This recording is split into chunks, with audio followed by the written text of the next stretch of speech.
Trump is certainly more deserving of a Nobel Peace Prize than Obama was. Hello, welcome to Dangerous Policy, a channel aimed at intelligent people wanting to discuss important issues facing life and society. My name is Crispin, and in the past 2 weeks, 3 major global peace deals have occurred under Trump's watch. First of all, Israel normalised its relationship with the United Arab Emirates, right? And also, just yesterday or the day before, normalised its relationship with Bahrain. Now, these are 2 massive breakthroughs, okay? Because some 40-something Islamic majority countries do not recognise Israel on any map. You don't get direct flights to Israel from those countries. They will not even let you into the country if you have an Israeli stamp on your passport. So if you go to Israel, you often get like a little bit of paper to put into your passport to allow you into Israel.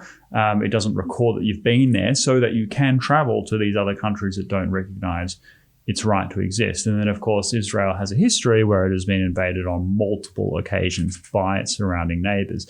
So to have 2 Arab states normalize relations with Israel, start allowing direct flights and commerce and having, proper open Israeli embassies and relations on the world stage is profound. This is a historic change and something that is full credit to the Trump administration and Jared Kushner in particular, Trump's son-in-law, who's been his envoy to the Middle East. I mean, I've heard, I've never met Jared, but I've heard from people that do know him personally that he is a quiet genius, right? That he has no experience in this area, and that was obviously a massive criticism of him from Trump's opponents. It's sort of another example of nepotism, but one can't argue with these results. I mean, he has delivered outcomes that have vexed successive administrations for many decades and got players involved and come to the negotiating table who you wouldn't normally expect. Like Benjamin Netanyahu is Mr. Security. You don't normally get peace deals with him. He's no, Rabin, right? Like he is someone who does not put these peace relationships as the primary driver of his administration. And yet, he has managed to secure from Benjamin Netanyahu and others compromises that other administrations found completely elusive, including Barack Obama, who the Israelis came to despise. And then the third change, which also amazing, very difficult to understand, is the Serbia-Kosovo deal. And Richard Grenell, when he gave up, my man Richard, when he came up to give his press conference, he absolutely eviscerated the media who was interviewing him because they didn't seem to want to ask about this historic event, an event which, for anyone who can remember, changed the world in the 1999 NATO intervention in Kosovo, right? So just to recap history for those that may be too young or unfamiliar, what kicked off the global international interventionism was the genocide that was occurring in Kosovo, right? And it was where the people of Kosovo wanted to have an independent country. Serbia saw them as a breakaway region and invaded. Now, it was incredibly challenging to deal with that situation effectively because there were many interests involved, a lot of challenges on all sides. And the person who led the charge to intervene from the West was Tony Blair. Tony Blair was the one that would go there and visit and insist that the West would come and intervene. And he effectively shamed Bill Clinton into supporting military action. And Bill Clinton was extremely cautious with the use of military force in Europe. So he restricted bombing to very, very high altitudes. He was concerned about having American planes shot down by a very effective and capable Serbian air defense systems. And led to significant criticism of Bill Clinton from within his own military, who really wanted to complete the mission of protecting the people on the ground, and thought that they needed boots there to actually protect against Serbian death squads. Now, I don't want to come down on Serbia too hard here, because I do think the Serbians have their own grievances when it comes to this experience. But certainly this led to a period of which Serbia and Kosovo were implacable adversaries in terms of like their worldview and what they wanted for the future and how they saw their territorial integrity and deep divisions in the Baltic over in the Balkans over this matter. This former kind of Yugoslav territories, all the vexation that comes with that. And so it was an intractable problem. And so to now have a deal between Serbia and Kosovo is an incredible triumph of peace. Like, that is coming over something that few people even wanted to deal with. But Trump did.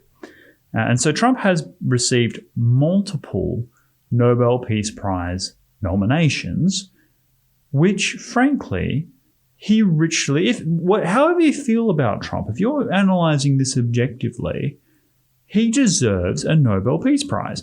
And Obama did not.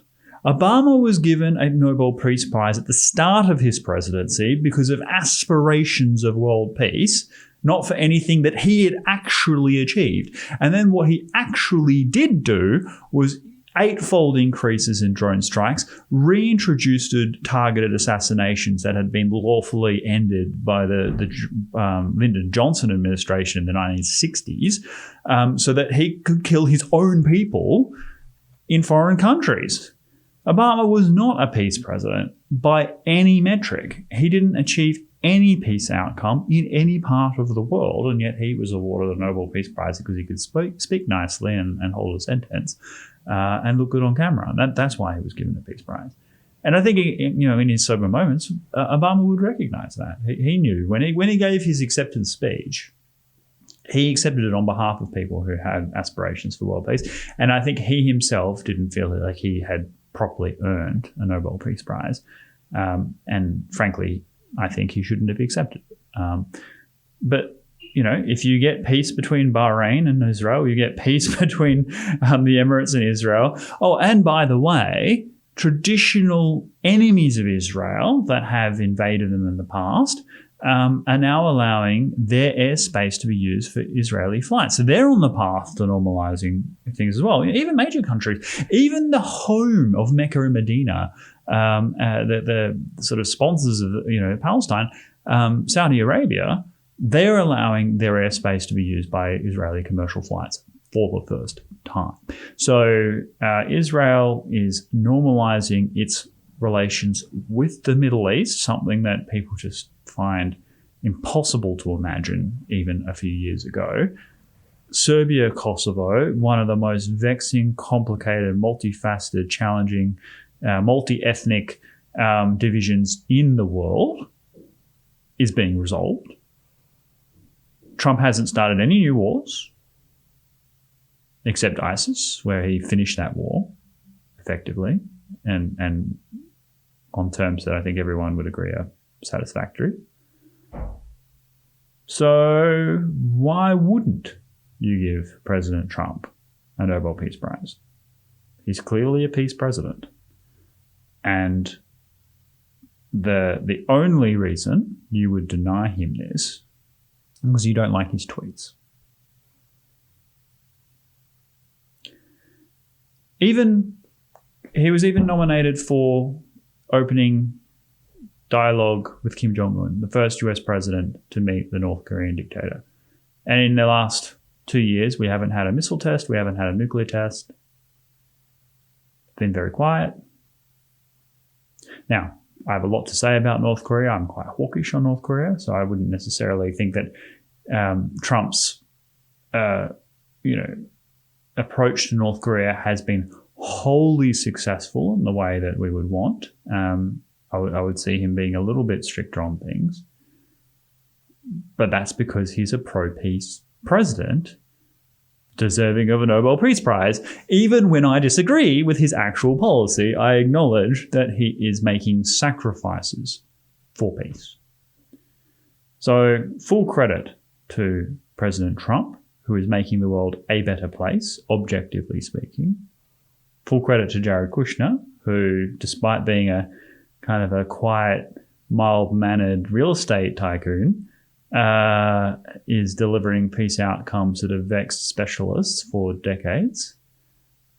So it just shows you that Trump's America First foreign policy agenda is working, and that you don't need people with long resumes of failure doing things over and over again. You can actually get fresh thinking involved and achieve real outcomes. So full credit.